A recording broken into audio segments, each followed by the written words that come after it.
The DA is too hungry for power.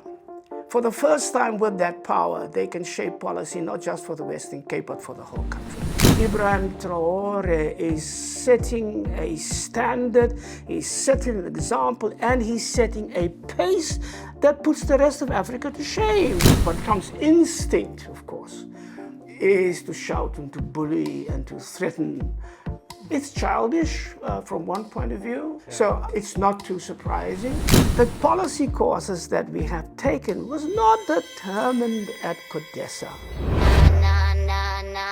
Spread the fire. Welcome back to SMWX, and today I'm extremely excited and honored to be joined by an anti-apartheid activist, a stalwart in the struggle against apartheid, a theologian, an academic, and someone who has continued to have a strong voice in South Africa's democracy since its inception. None other than Dr. Allan Boesak. Thank you so much for joining us on SMWX. Thank you, Sisulu. It's actually quite good to finally meet you in the flesh after watching you. Indeed. And looking at you, hearing your interviews. I've been impressed by the depth you have brought to programs like this. Is actually what we need, and so it's a privilege for me to share this platform with you today. Yeah, it's a great joy, and I was watching you from the very earliest ages during that key moment in the struggle against apartheid, where you were really vocal in the mass democratic movement, which was so crucial to bringing apartheid down. Yes. I want to get into that history, but I'd like to start right where we are with some of the statements that we've heard out of the United States. It seems as if President Trump, now the Foreign Secretary Marco Rubio, have really targeted South Africa for some special condemnation. What do you make of all of this? Well, number one, we should not be surprised. Trump has been targeting even people or countries that considered themselves allies of the United States, which means furthering the agenda of the American empire. Under any president, doesn't really matter who it was, Trump is perhaps more pronounced and does things the way he does it because he understands that the American empire is actually in a very difficult and a very different situation than even Biden. He understands that there is a desperateness because the American empire is in greater decline, and that decline we could see sort of just about every day and in many different ways, not just in the way that American power, American influence has declined in the world because American respect is declining, or respect for America is declining, and one can readily see, especially in the last year, if you, as such a power in the world, becomes an enabler of ethnic cleansing and genocide, politically, militarily, financially, in every other way, in the shameless way that the US has become, people who have respect for international law, people who have respect for diplomacy, people who have respect for our commonality as human beings, people who have respect for human life will turn away from you. Now, that has become pronounced. It's always been the case in the last 50 years as far as Palestine is concerned, 70 years as far as Palestine is concerned, but it's become pronounced since this open genocide has begun after October 7. So Trump knows that, but Trump's instinct, of course, is to shout and to bully and to threaten and to want everybody to understand that America is still the power. You will see how strong we are. It's childish from one point of view, but even children, if they put their mind to it, can cause great damage with what they have. And so that's what he does. Yeah. So in that sense, it's not too surprising. The fact that Marco Rubio is echoing what Trump says should not be surprising either. This is Trump's presidency. Trump has got nothing to lose. He will not run again. So he can be that quintessential one-term president that sets an agenda and that can force his agenda through, because this is all he's going to get as his legacy. There's not going to be ever a second bite at the cherry for him. So having said all of that, knowing what we know about Donald Trump, because we've seen him before, knowing what we know about the workings of the American empire, because we've been living with that as long as anybody can remember, South Africa should have at least been prepared. There should have been no surprises. And what is knowing that our stand on Palestine, as hesitant as it is, even as hypocritical as it is, I mean, taking the stance and not following up on the consequences that that stance brings is what I'm trying to say. We should have understood that America is going to be responding in some way or the other. There were signs of that already under the Biden administration. That too should have told us, get ready for something. The problem is that even knowing that the signs are all around, I have not seen, I don't know whether you have, I have not seen any serious conversation about what happens when this thing comes to a head. What happens when the threats of sanctions already made under Biden begin to become a reality under Trump? What happens with AGOA? What happens with our diplomat? I mean, when you already have a senior diplomat, the ambassador of the United States in South Africa a year or two ago, making not only false statements about this Russian ship and about weapons and about this and the other, but the kernel of what he was saying was this: he shows no respect for South Africans, for South Africa's political position, for South Africans' sovereignty. He starts from the assumption that when the US says jump, South Africa must jump. And we must jump higher if we ourselves find ourselves a tool of the United States government and of the American ideological empire. And so we all had these signs already under Biden.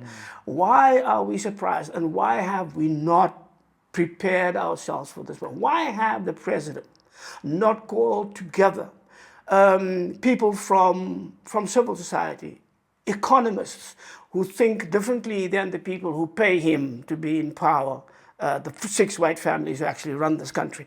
Why didn't he think that we need to think an economic response, a diplomatic response? What will our response be at the UN? What will our response be at the G20 that we knew that we were going to be involved in at this high level?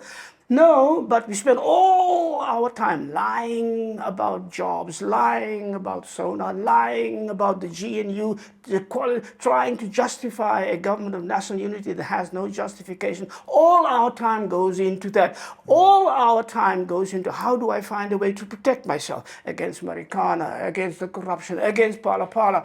That's where the time goes in. So it's not about wisely taking insight of the issues. In church we say, one of the first things that we need to do is got to discern the signs of the times. What are those signs that we see that are hurting our people? What are the signs that we see that are causing us difficulties? What are the signs that we see that represent a shift in situation in worlds that makes it harder for our people to live a decent, dignified life? Those are the signs of the times. And it just so happens that the Kairos document of 1985 brought in that phrase, reading and discerning the signs of the times. It's now 40 years in 2025. So we are back at that moment where we were 40 years ago, and I see none of that. And that must be one of the greatest concerns of any South African who are concerned about our country. In addition to pressure from the US, we also have some worries emerging on the African continent with Rwanda coming out strongly against, swinging against our president. We've got a conflict going on there where we've lost a number of lives. The number we're not sure of yet. The government is claiming it's around 13 to 16, some say more. What do you think that means for the signs of these times where other African states are also starting to be a lot more vocal about their opposition to South Africa? Yeah. May I just, before I answer this question, just say this one more thing. The other thing, of course, in terms of Trump, is the Elon Musk factor. The expatriate apartheid boy who now runs the world next to Donald Trump. We have to also take into account those forces in South Africa, from the DA to AfriForum, who serve the agenda of not just the American empire in general, but specifically that of Donald Trump. You think, where does Trump or Elon Musk get this total rubbish from, that white people are now especially badly treated? Yeah. It's the same like the white genocide thing of a few years ago under the first Trump presidency. You remember that they got all hyped up about white genocide in South Africa. And I think they even said there were expropriations back then. Yeah, even then. I mean, we can return to the question of expropriation of the land because it's so important. But I mean, all of those things you got. So it's not just America far away. It's who are the allies, the sub-imperialists in our country serving the agenda of the American empire. All of these things are coming together, and we do not have leadership that can deal with it. That's one of the clearest things that are coming to the fore. And the same question about leadership you can raise about what is happening in Africa right now. So what is really happening between Rwanda and South Africa? Nobody really knows, right? So everybody surmises there might be something like that. We know what is in the mix. In the mix, first of all, it seems to me, are your personal financial interests. That we have suspected from the last time, that the first batch of our soldiers died, and then the president sent his brother-in-law, Mr. Jeff Radebe, as his personal envoy to go and say, then at that point there was no question, it was not an issue of, is this a peacekeeping mission? There was no question of the AU wants us there, nothing like that. He just sends him on behalf of the financial and economic and mining interests that they have as a family. That's the story that came out then. So is it any different now? No, it seems to have been exacerbated by the situation. Now we have countries, so Paul Kagame now makes the accusation of personal financial interest. So in a sense, of course, Paul Kagame is the last person in the world to do that. We know also that Paul Kagame is a tool of American empire. He got trained there militarily. He's got his ideological grounding from the United States. We know how the United States, especially Israel, has backed him up in the genocide against between the Tutsis and the Hutus and all of that stuff. That was not just a purely Rwandan matter, we now know. As Mahmoud Magdani has made clear in his wonderful book, when oppressors became victims. So victims became oppressors. Yeah. So now we also know that Mr. Kagame has very close ties with Israel.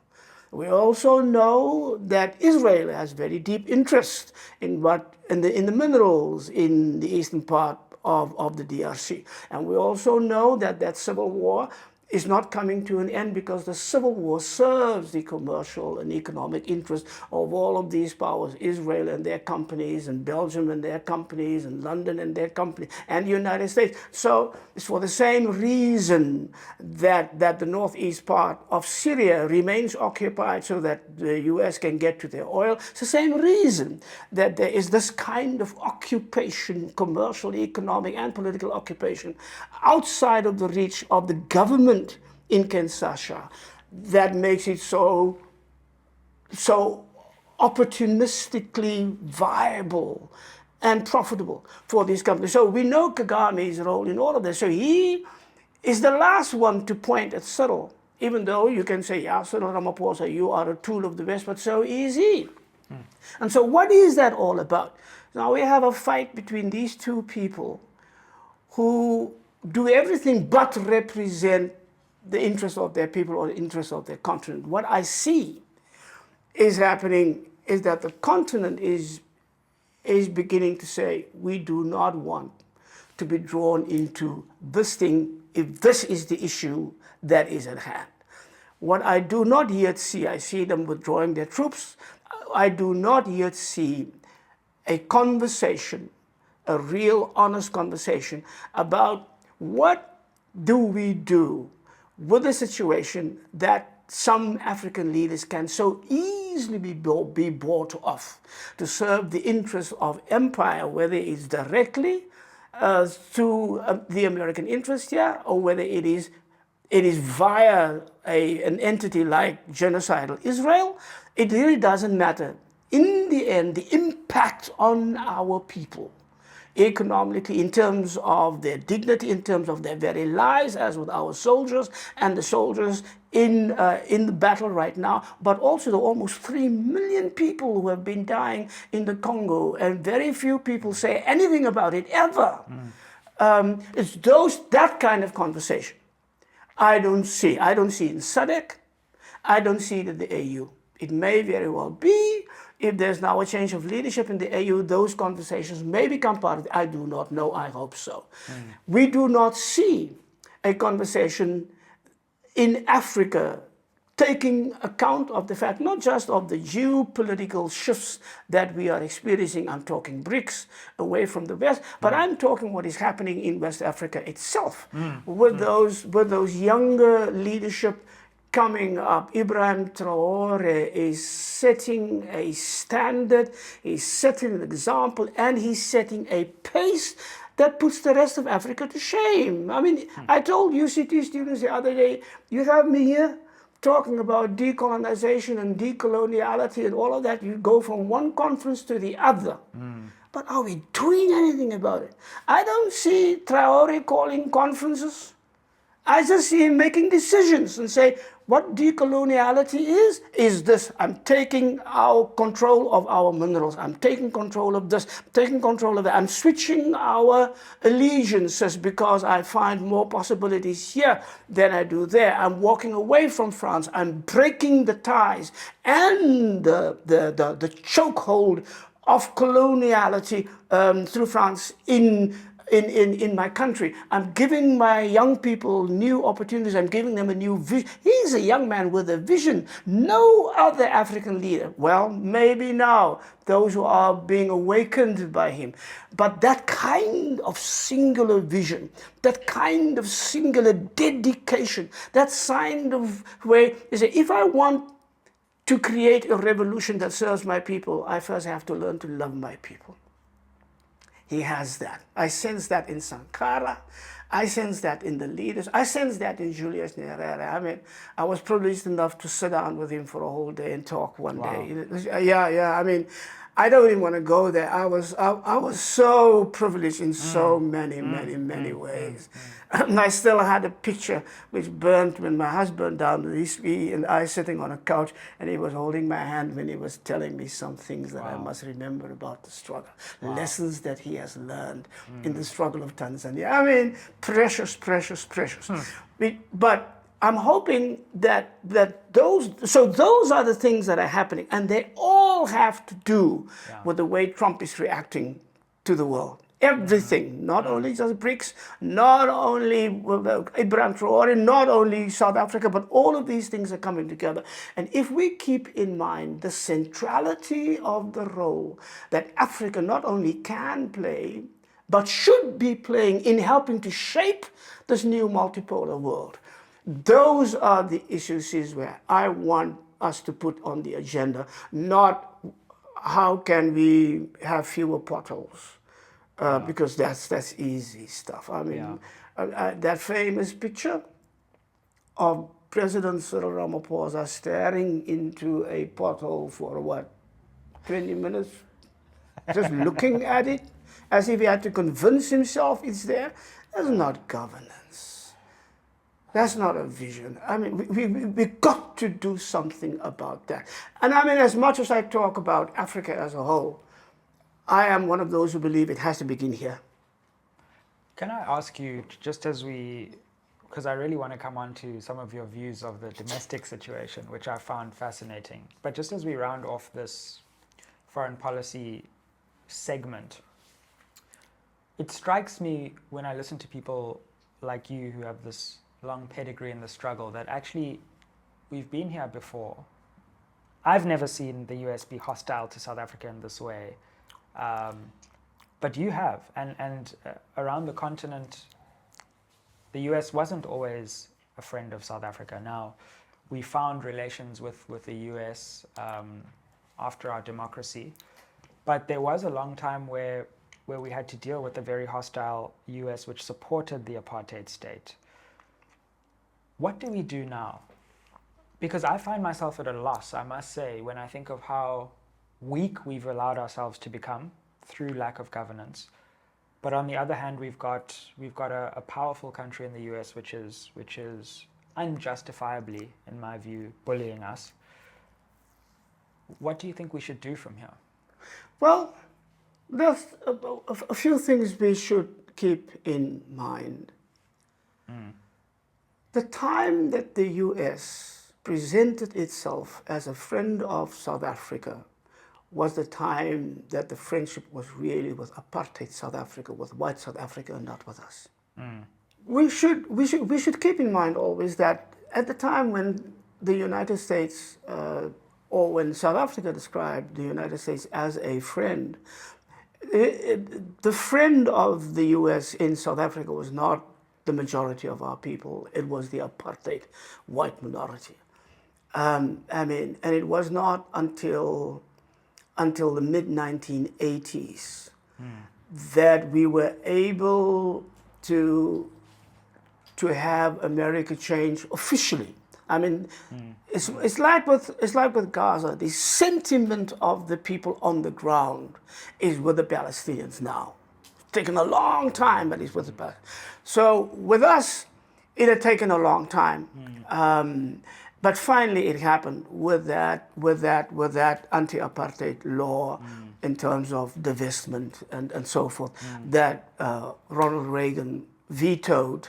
But then the veto was overridden by the Senate for the first time, I was told, ever on a foreign policy matter, that a presidential veto was overturned by a bipartisan. I went there just once every month in those days. That's so. To go and keep the momentum going after Ted Kennedy was here, and he set the ball rolling on this issue.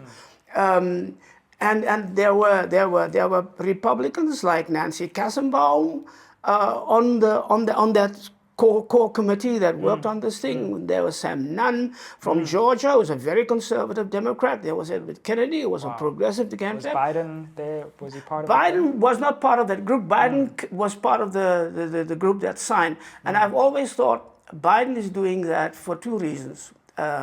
He really couldn't out-argue Edward Kennedy. Kennedy was much more senior. And Biden, as Biden always does, look to the future. Oh, what will this do for my career? And vrachtig, now we find him the other day, I marched for Nelson Mandela. I got and I thought, my goodness. So in that sense, he was part of that. Right. But South Africa's friend, being friends with the United States, was focused on white South Africa and the interests that they were serving under the United States empire. And because, let's say openly, because they were white. So that was the thing. The second thing that we need to remember is when 1994 came, the US remained our friend because the new government, the ANC government, declared itself to be a satrap of US policy in South Africa, from economic policy to what is called neoliberal thinking in our constitution and all of that. And that's why you have a constitution that is so ambivalent on the fundamental issues that really matter to our people, namely economic policy and the land question. So we remained a friend of America because we have a government that's supposed to be a liberation movement, that's supposed to be a government of the people, but whose interests have been sold out to the interests of the United States. That's why the US has this absolute arrogance towards us. To this young ambassador chappie, I forget his name, who made those silly accusations in terms of the Russian boat and the relationship with Russia. And that's why this new ambassador, the white man, is not even here yet. And from over there, he says, look, when I get there, you better get this right. You better get the thing on Gaza and Palestine right, and you better get this thing on BRICS right. I mean, what kind of diplomacy is that? And what strikes me in this is that either we have no response at all, or the response we give is so undignified. We have this knee-jerk house Negro reaction.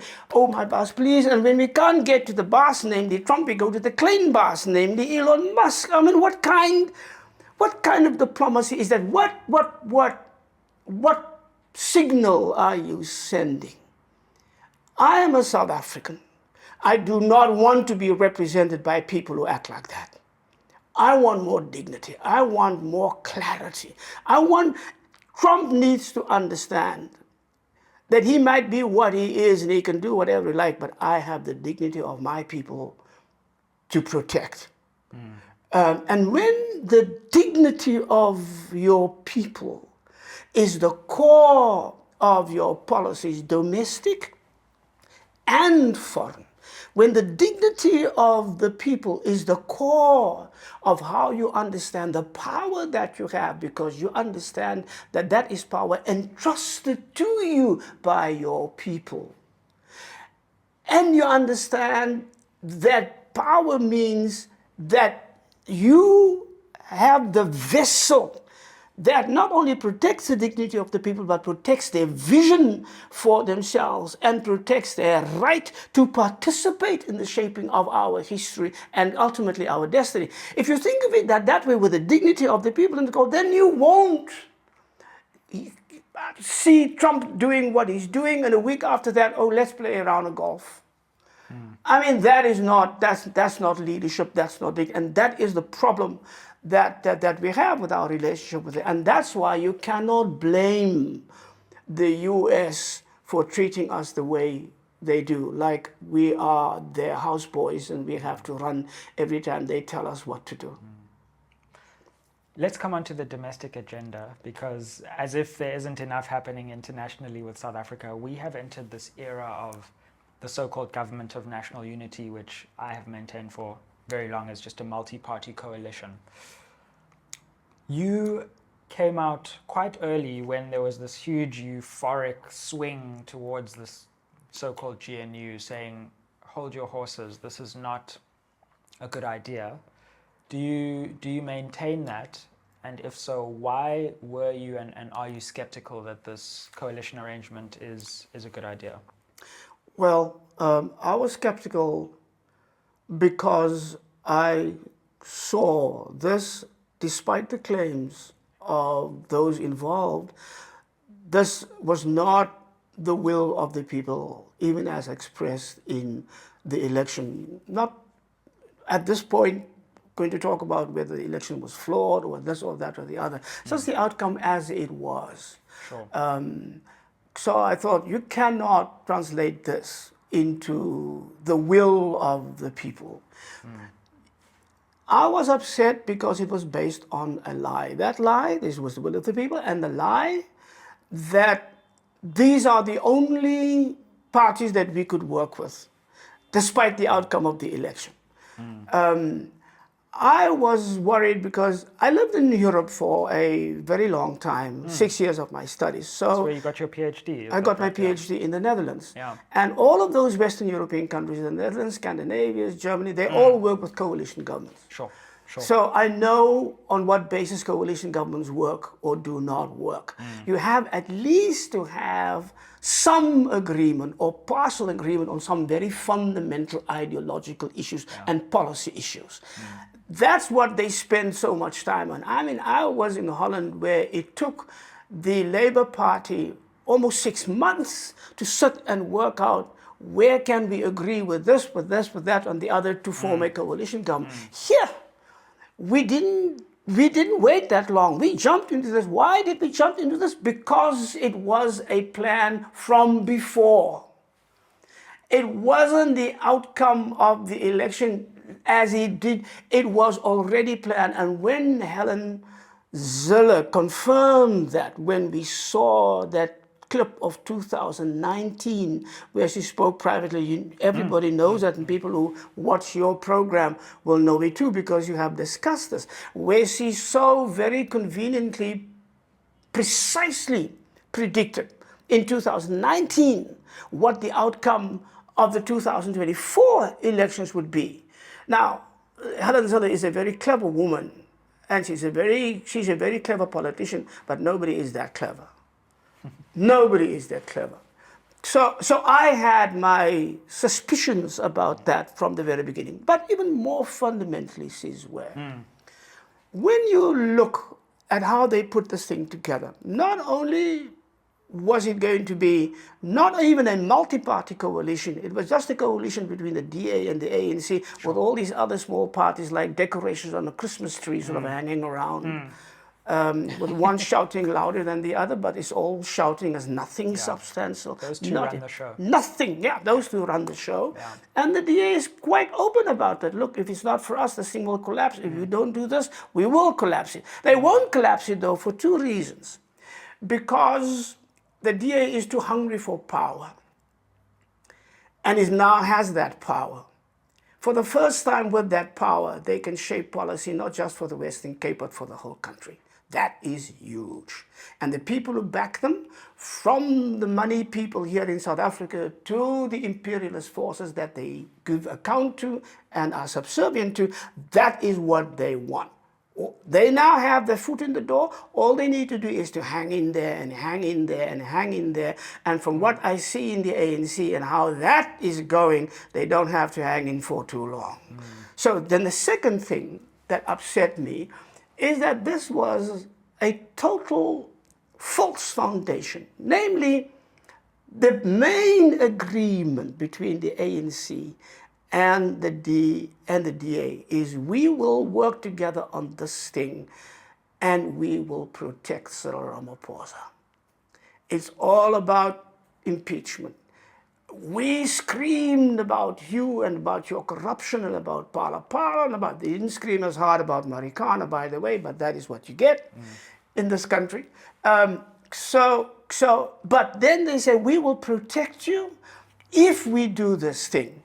Now, if your foundation is to protect corruption at the scale, then it means that everything else that you do will be corrupt.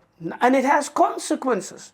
Of course, now they scream about, so if we protect you, you must allow us to scream about inconsequential, not say inconsequential, but things of lesser importance, like Minister Simulai.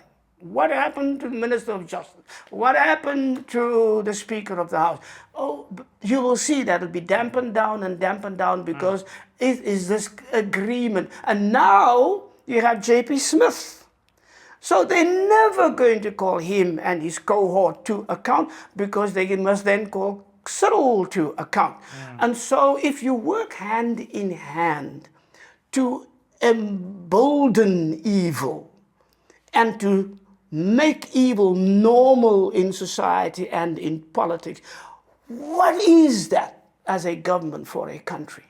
I mean, you can have good politics that battle with bad morality in politics. That's all. But if you have bad morality and bad politics and bad policies, then it's not going to last. And for me, always the question is, how great is the damage that they are doing in the meantime to our people and to our country and to the reputation of our country. And this is where we are right now. Well, the interesting thing for me about this coalition is that similarly to when President Ramaphosa came to power in his first term, there was this wave of optimism from certain sections of our society, the media, the markets, and all that they represent. And then in that first term, around about this time, people started turning around and saying, but where's the substance?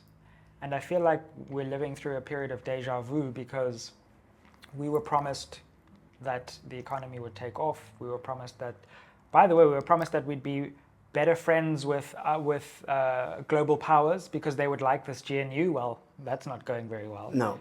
And we're not seeing the kind of economic movement, let alone unemployment, poverty, and inequality. And so I do fear for this GNU that after all this euphoria has died down, many people are going to start asking, well, where is the substantive change that we were promised? Not once, but twice, actually. Well, if you remember the article that I wrote, I said in that article, at the heart of so much of South Africa's difficulties is the economic policies that we have chosen. Neoliberal capitalism is a destructive, exclusivist, patriarchal, racialized, militarized policy that is not a policy for us.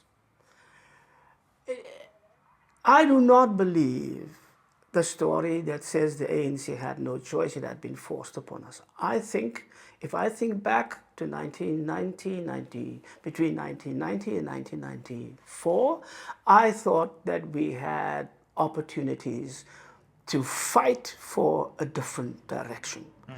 I was one of those who tried to raise it. I was in the ANC at that time, tried to raise it, and you were either ignored or shouted down or sidelined, certainly not listened to. Why?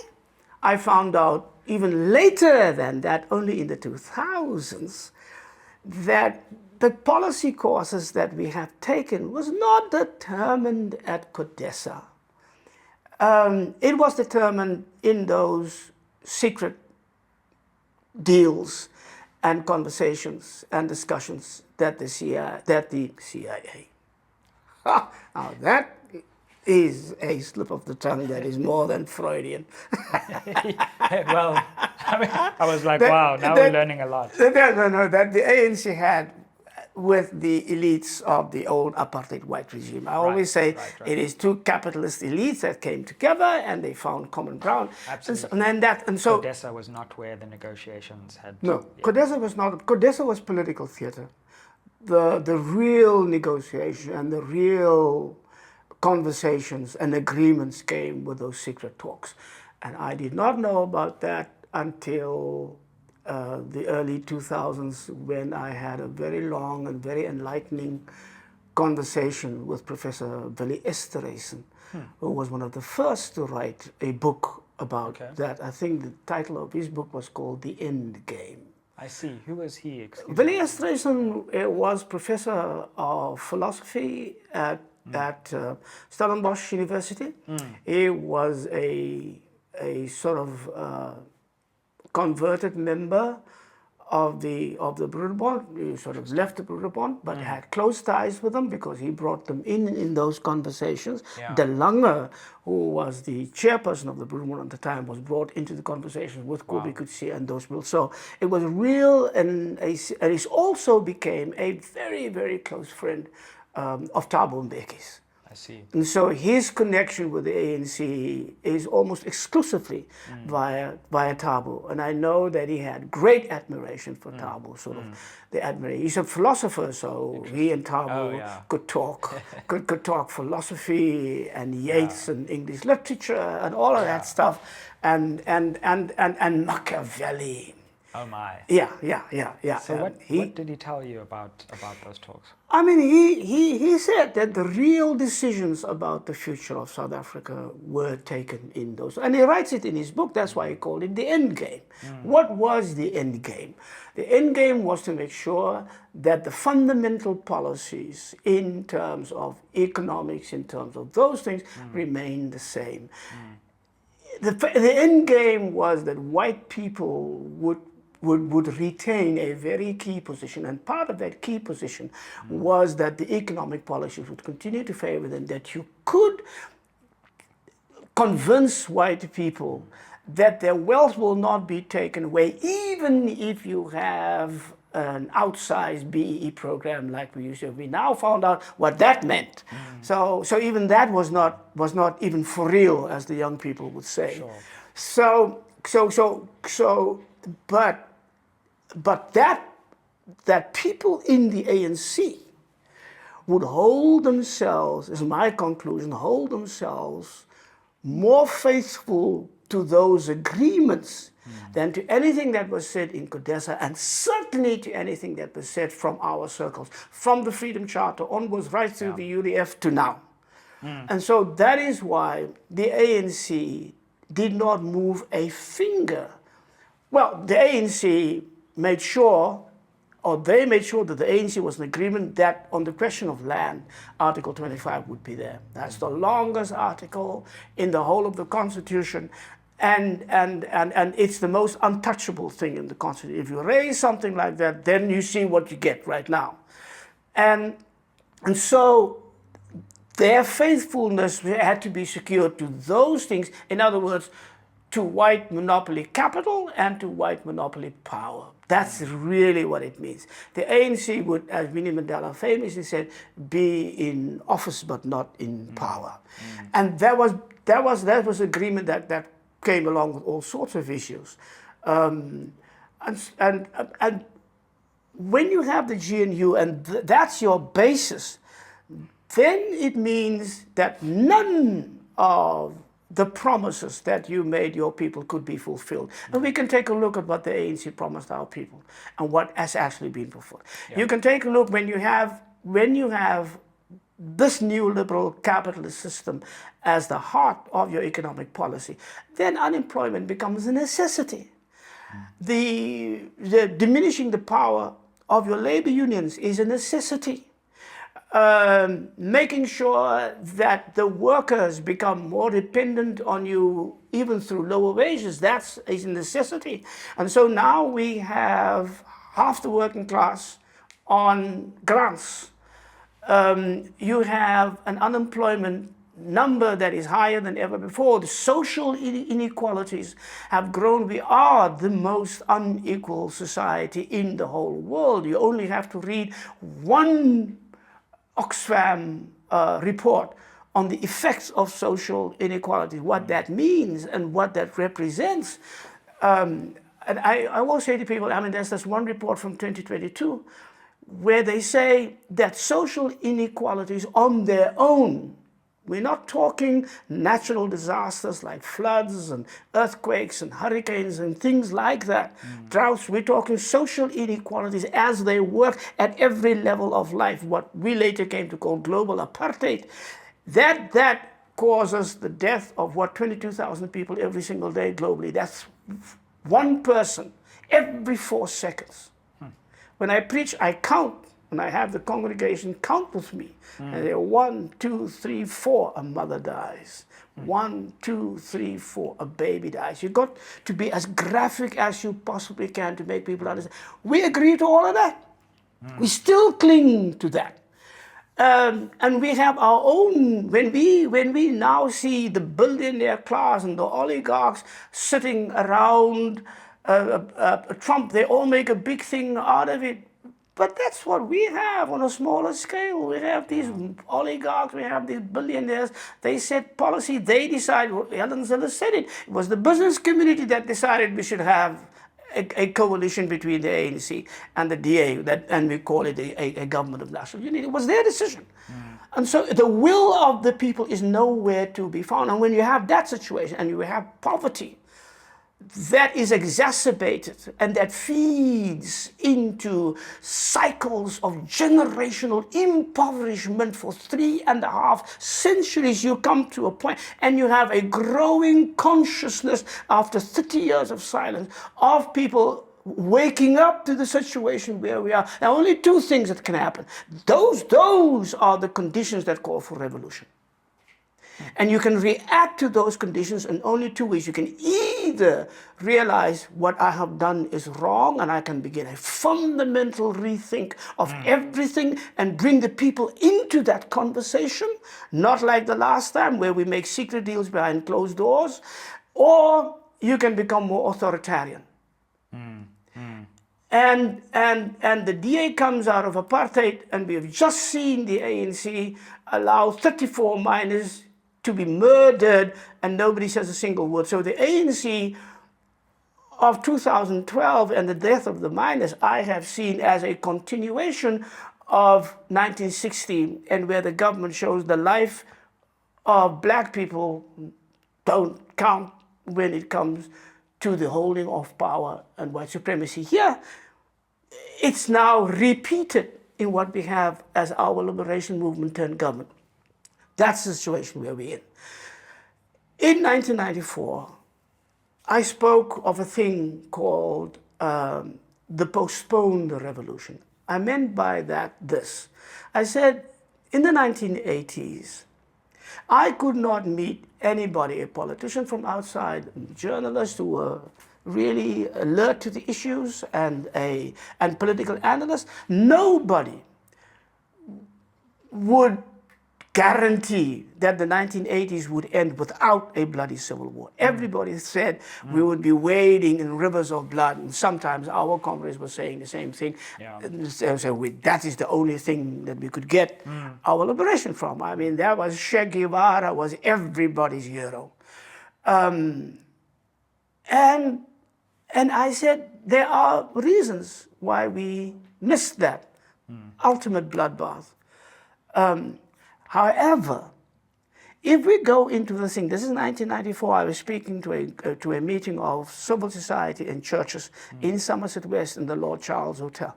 And I said, if we miss this, and we give people empty promises, if we lie to our people, if we are not vigilant, if we do not do what is necessary, not just what our people need, but what our people actually deserve.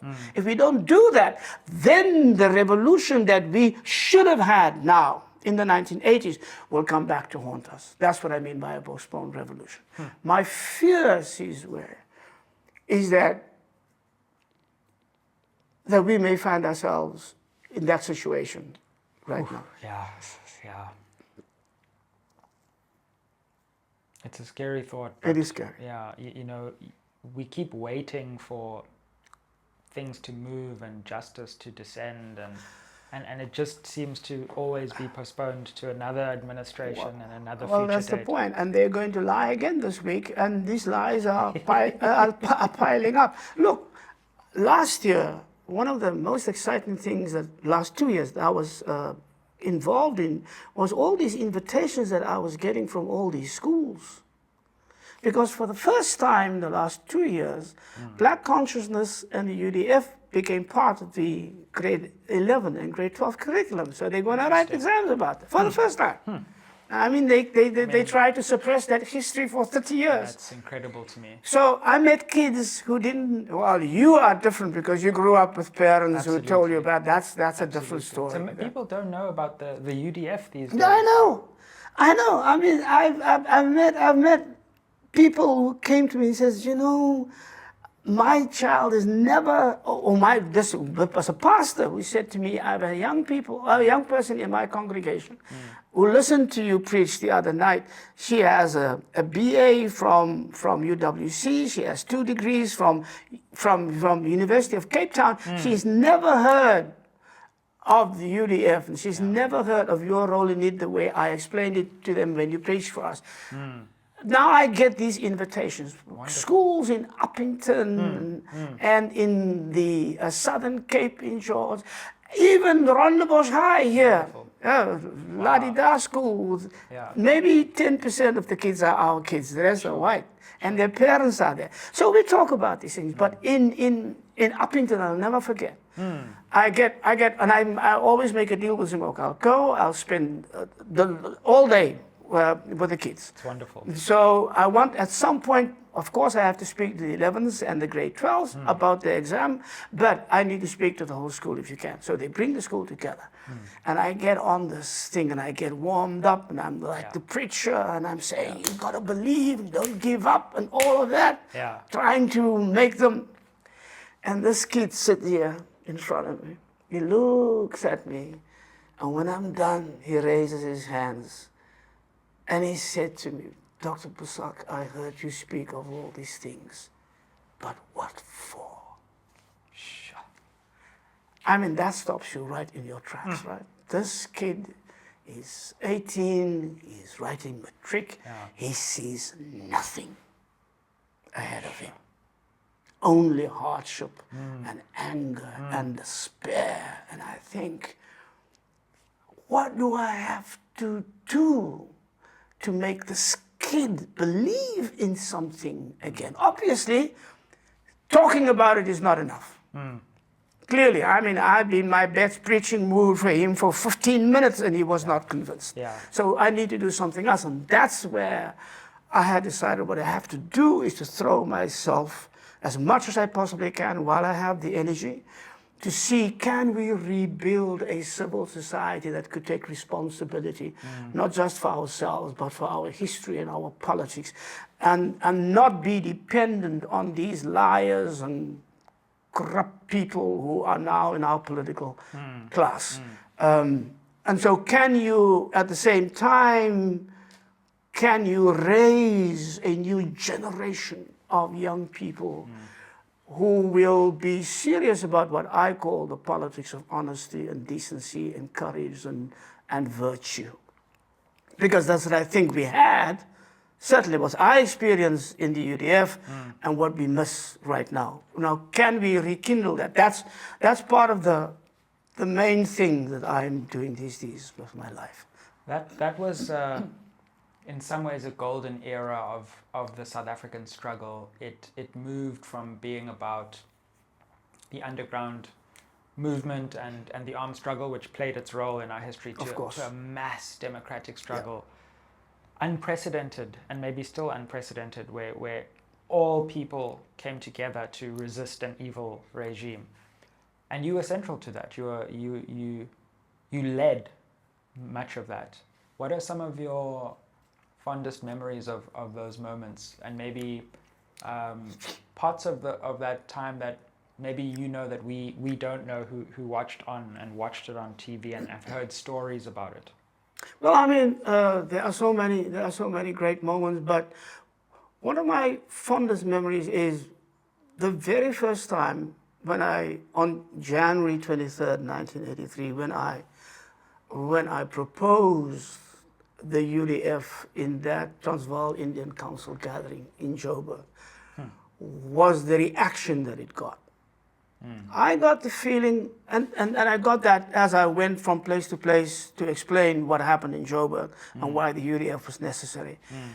I got the feeling that I was not saying anything new to the people, actually.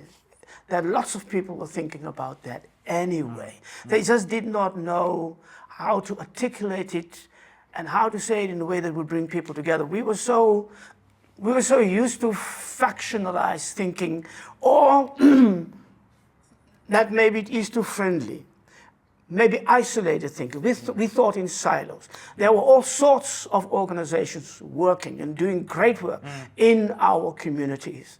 There were all of the flames that were still around there since 1976. And my question to myself was, there are all these flames here and there. What if we bring them all together and start one great fire that the government cannot douse? So how do we articulate things in such a way that you convince people that the issues that you have in your community, in your context, those are all valid issues and valuable issues. But what do you think will happen to those isolated issues if we bring them together in a national agenda? And what if we can take our national agenda and translate that into an international agenda and bring all those forces outside that were also doing things on their own, bring them together under the leadership of the people of South Africa to do what is necessary. So for me, to see how that idea caught on was actually wonderful.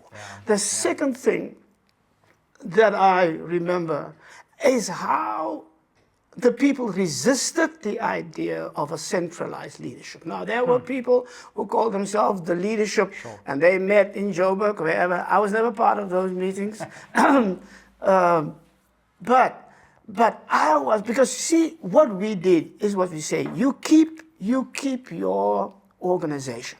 You choose the leadership in your organization, in your town, in your way of coming together as the UDF. We won't impose anybody on you. By doing that, you gave people the opportunity to be nurtured, to grow in leadership, to be trusted by their own people, trusted enough to grow in confidence so that they can, on their part, articulate to us what it is that they want the national movement to do, so that whatever it is. And so that is why the fact that the UDF was not an urban movement, the ANC was mostly an urbanized movement with urban workers and so on. The UDF's impact on rural South Africa was immense, to such an extent that that was one of the things that caught the South African government completely off guard. I didn't realize that, you know. And now remember, when you talk platteland, you talk people. I grew up in Kagame, so I know if a white man comes on the pavement, you're on the pavement, you stop off the pavement. You step off the view. You would rather risk being hit by a car than bumping into that white guy because he's going to tell you, get off my pavement. I mean, I grew up in a situation where school teachers called the white manager of the schools that belonged to the Dutch Reformed Church, Baas. Wow. So that was the platteland. It's one thing to say power to the people when you're here in Cape Town or in Joburg or in PE, where you have the strong sense of being surrounded. It's quite another thing to say that in the far out little towns like Stutterheim, where white power is so overwhelming, and where our people's livelihood was totally dependent on the wounds of the white boss. I mean, and to get that, so now you know, when we say we had a march of 30,000 people in Cape Town, that's one thing. Yeah. But when you say you have a march of between 15 and 20,000 people in Graafrenet, and when you say you have a march of 10,000 people in Oudtshoorn, that's when you talk about a movement. You see, that is what made me excited. And the other things, I mean, and they were always very clear. I used to have the methodology. Whenever they call me for a march, I say yes as much as I can. And then the march is way there and all of those far-flung places. But I try to go so that we can have a meeting with the community beforehand, so that I say to them, please tell me, what are the issues? Why did you ask me to come here? Well, we have a local boycott of whites, and we have a local school boycott, we have this, we have that. I mean, the march we had in Craddock was amazing. So these are amazing places, if you think about it. But I always went there to find ways, because I am being asked to highlight the agenda of that particular town, of that particular community. But how do you integrate that agenda with a national agenda? So what do I take away from what the people want there? And is it in sync with what the people want here? And how can we make that a national demand? So those things made, and I'll mention one more thing, the willingness of people to sacrifice, to risk. We had there came a time in the state of emergency, first or second state of emergency, when a whole lot of people were banned. served banning orders and so forth and so forth and so forth. And we decided, how are we going to deal with this? Are we just going to accept this? And we met with them in the ways that we could. And we said, what if we have a public meeting and you guys came, because your presence there would already be saying, I'm breaking my banning order. Because you can't be there with more than 3 people at a time. You can't attend public meetings. You can't. Some of them even were told they can't attend church services. Because what was said in those church services was so dangerous then. Not now, but then. For the government. And so there was no, let's have a church service. And so we had this church service in the AME church in Hazendal. And all of those band people came. Wow. And there was one woman, Mama Dorothy Shishlangu, was maybe 70 years or so. She brought her banning papers. She stood up, took those papers to the altar, tore them up. Wow. Yeah. I thought, it's one thing for a young kid of 18 who feels the bravado, who can challenge the whites and curse the policemen as we march, because they did that too. Yeah. But it's another thing for this mama to say, okay, I'm not going to live the last days of my life in peace because of what I'm doing here. But I will be truthful to what I have been for the earliest part of my life till now, rather than betray that for an easy life that I can't accept for the last days of my life. And so, to me, those are moments that you think, that was the quality of the struggle. That was the integrity. That was our authenticity. Yeah. Besides kids younger than you who gave up everything, I mean, their aspirations, their hopes, their dreams for themselves, boycott the schools, boycott classes at the university, put themselves in jeopardy, put their futures in jeopardy, and not even for themselves, but for the next generation. So yeah, that together brings out the character of a struggle that we now can clearly see people in exile had no idea about. They did not understand it. They didn't understand it while it was happening, and they didn't understand it when they came back.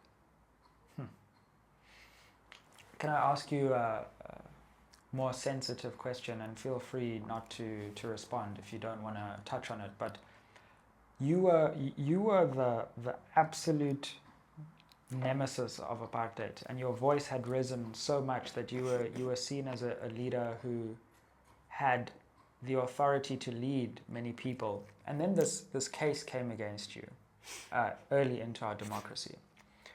And I don't know a lot of the details. I scanned the SCA judgment recently, but you're eventually convicted of, I think it's fraud and theft. And I'm looking at the sums, quite apart from, and I look at state capture today, and I look at ministers who are in our cabinet who are accused of moving millions or billions, or you lose count, and I'm like, we're talking thousands in that case. How do you look back on it? Do you think that there was an attempt to silence you? And yeah, what are your thoughts on that moment in your life, but also in our country's life? Oh, I know that now. And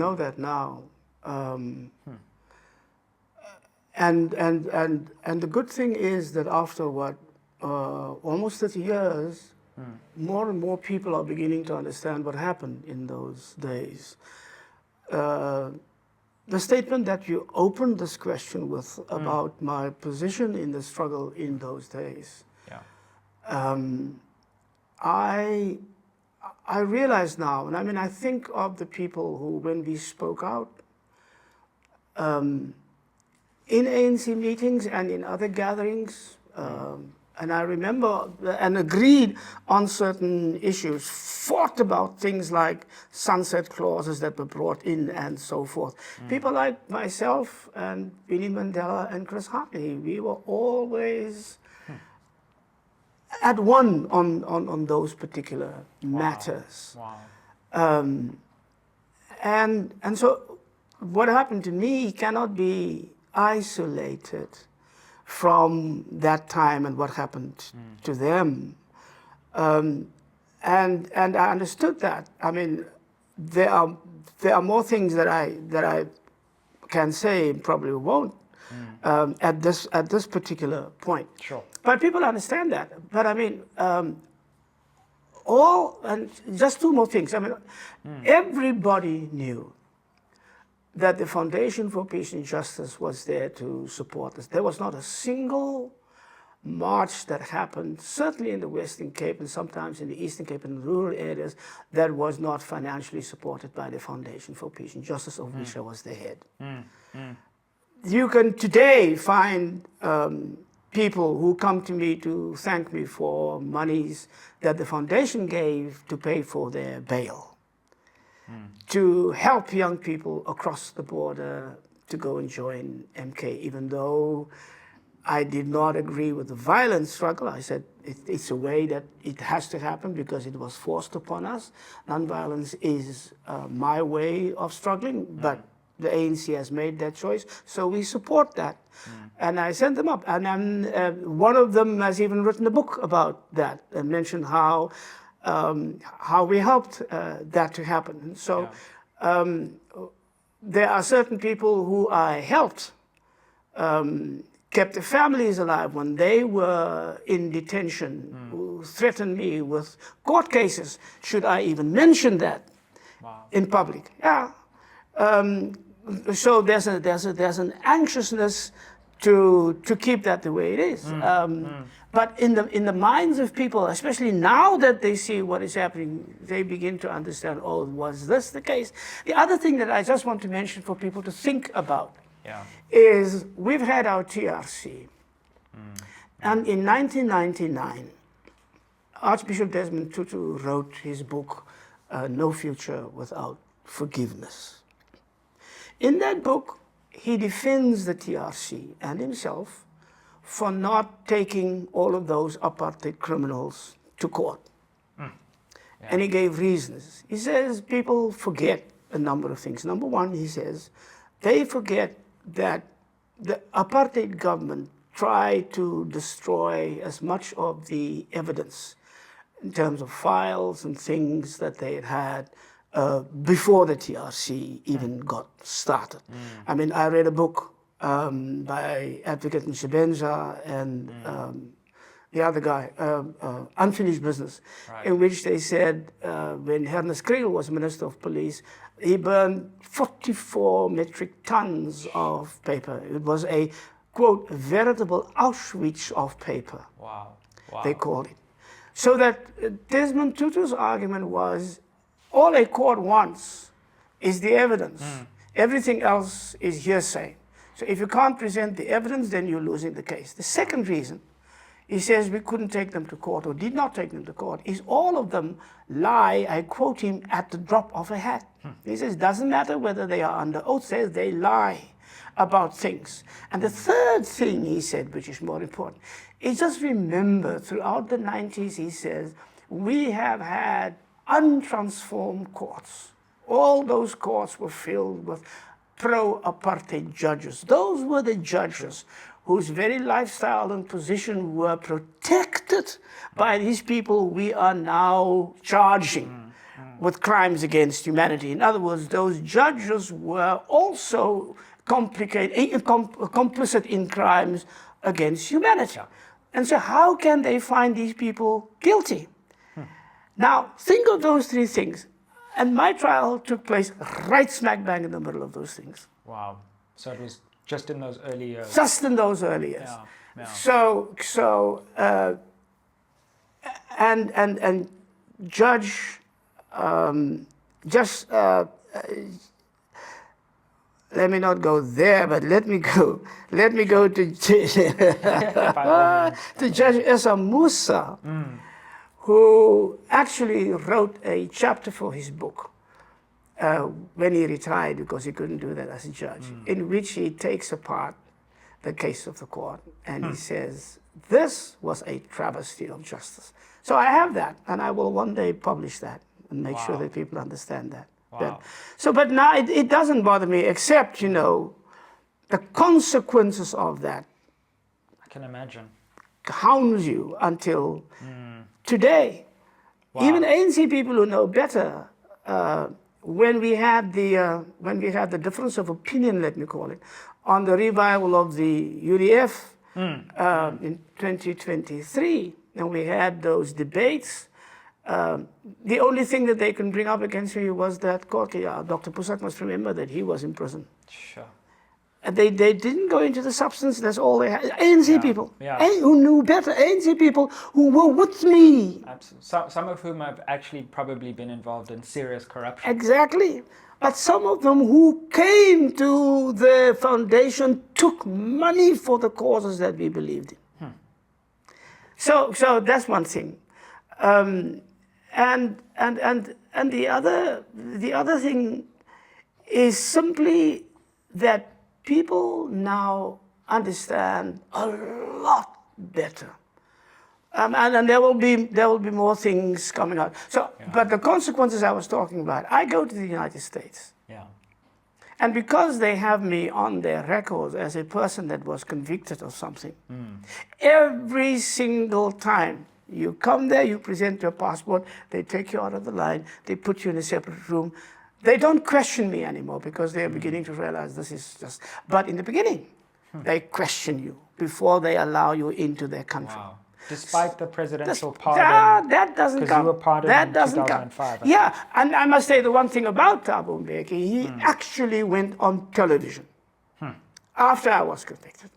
He went on television to say, we did, Advocate Gumbi was his legal advisor. He directed her to do an independent investigation, and she came up with a verdict that there was nothing wrong. Although there was money stolen, but it was not by me. The guy who actually stole the money admitted that in court. He said Dr. Boesak knew nothing about it. And when the advocate said to him, you realize the damage that has been done to Dr. Boesak? He said, yes. And you see the charges against Dr. Boesak? He said, yes.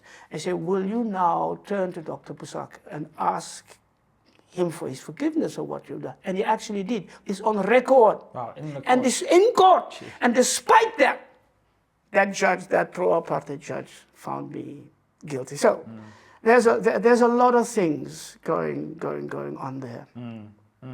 You're one of the great rhetoricians of probably South African history, and certainly the South African struggle.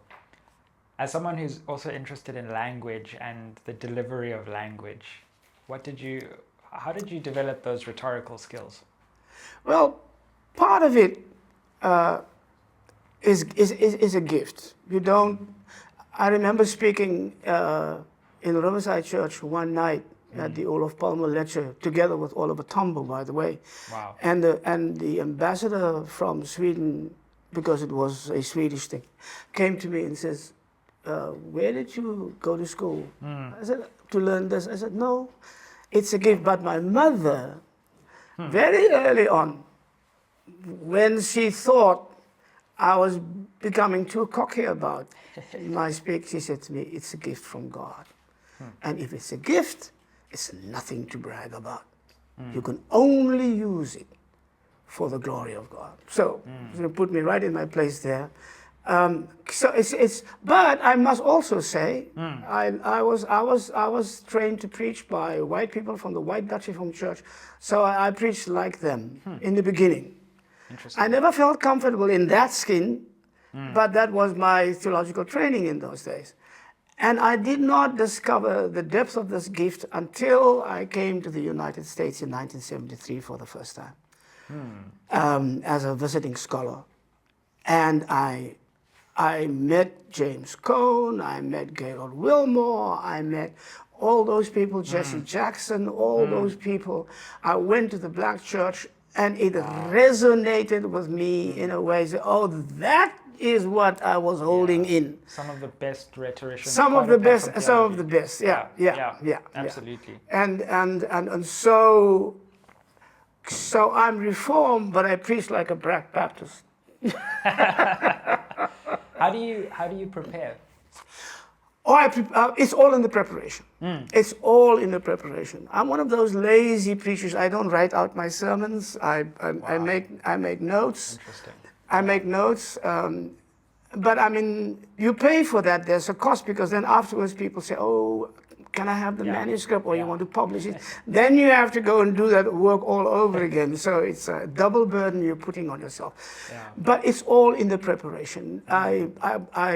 I love the Bible, so I dig as deeply as possible into those stories and into what he's trying to say, into the context. So I work hard at understanding that.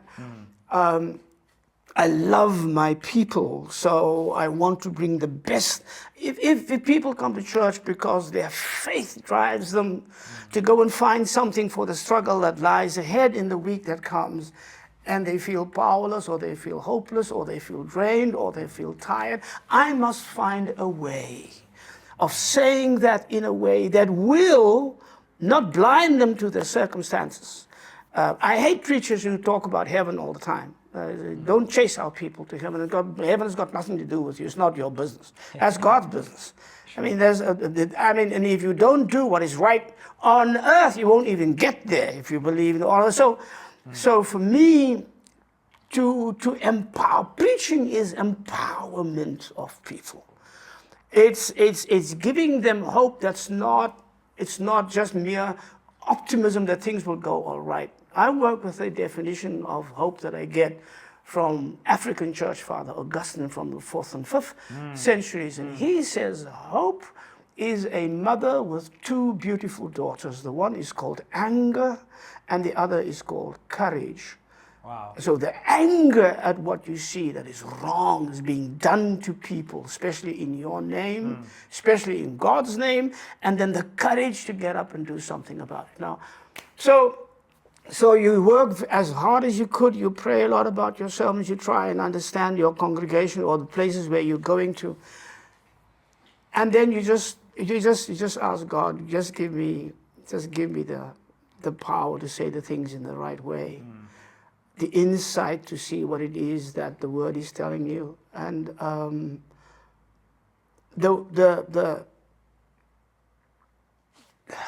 the courage to say the things you know might get you into trouble, but it's necessary to be said. One of the things you've been involved in, Dr. Boesak, is adding your voice and your insights and your leadership to the Sisulu Foundation. Why do you think this is an important organization, and why have you put your efforts there? And can you tell us a bit more about the foundation's work?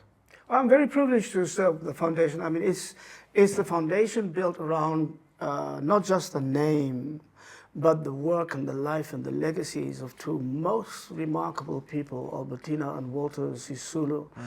Now, Mama Albertina I've known for much longer. We've worked together in the United Democratic Front, and I've learned to know her personally a lot better. I met Uncle Walter only when he was released from prison, so a much shorter time. But what they stood for and what they left us as a legacy is amazing. Those are solid foundations to build on. What has disturbed me about them is how little they are mentioned, how very scarcely they are referred to as signposts for us, as inspirers of what we were doing, as people who can show us the way.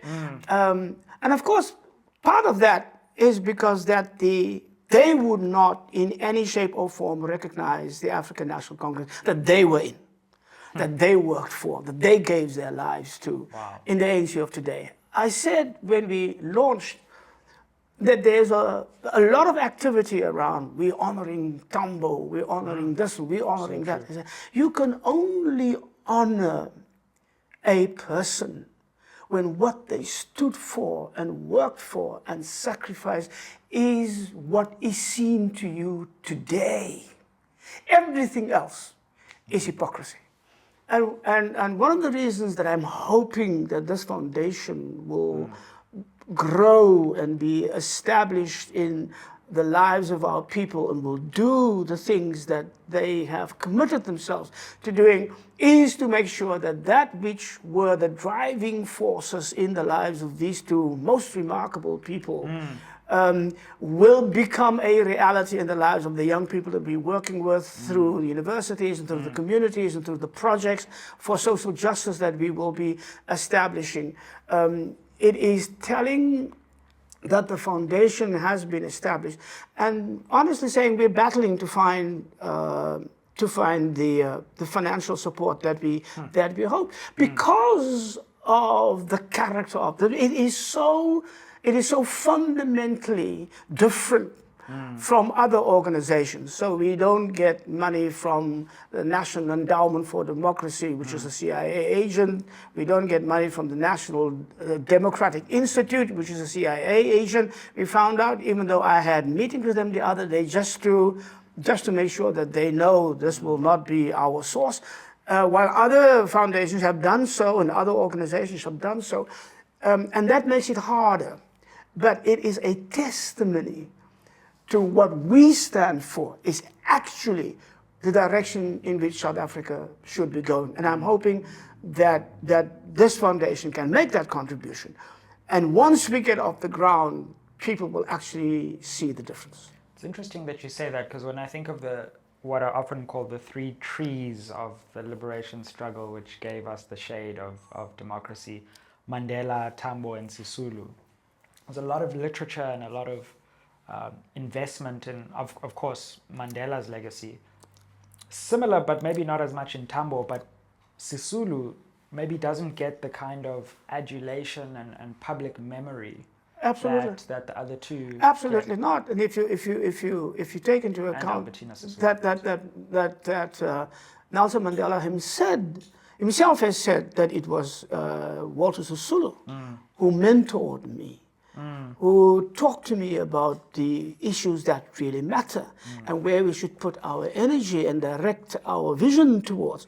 So he himself understood the role that Walter Sisulu played in his life and made him what he had become. Why is it that you're absolutely right to say we hardly ever hear of the Sisulus? It might very well have to do with the fact that Lindiwe Sisulu, of course, is alive and is such a threat to the establishment, and her thinking is so fundamentally different from that of the leadership, and that she exhibits the kind of leadership that is missing in the leadership of the ANC has, and that internal struggle may have something to do with it, but it has, I think, more to do with what I've just said before.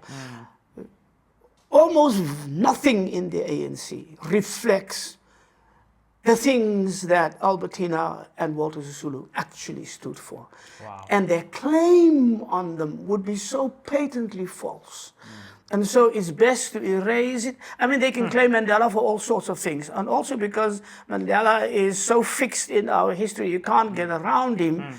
You can lie around him and hope the people don't begin to understand what you're doing, but you will also know that the lies will be found out if people dig deep enough.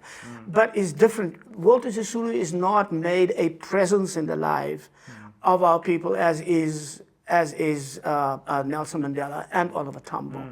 And that is to the detriment of our people, and certainly to the detriment of what the ANC thinks is going to be its legacy going forward.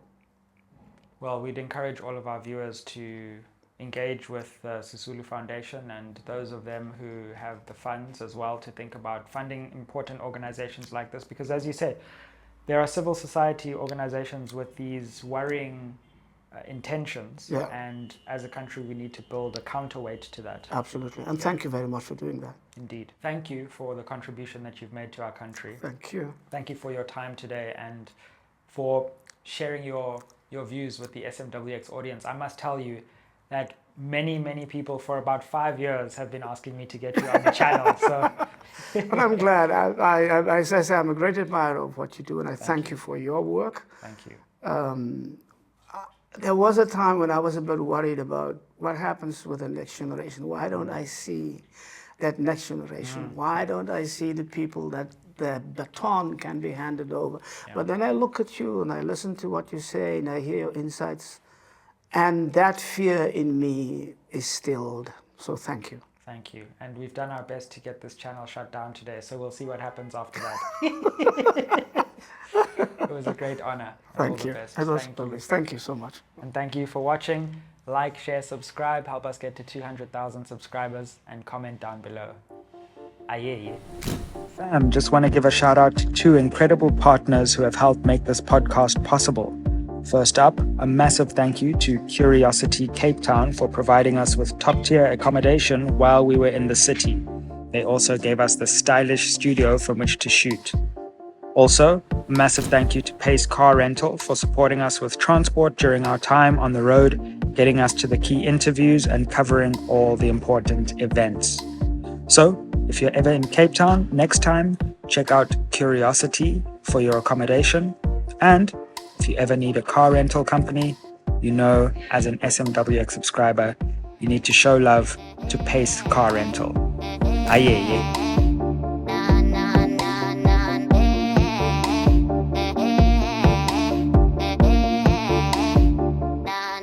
na na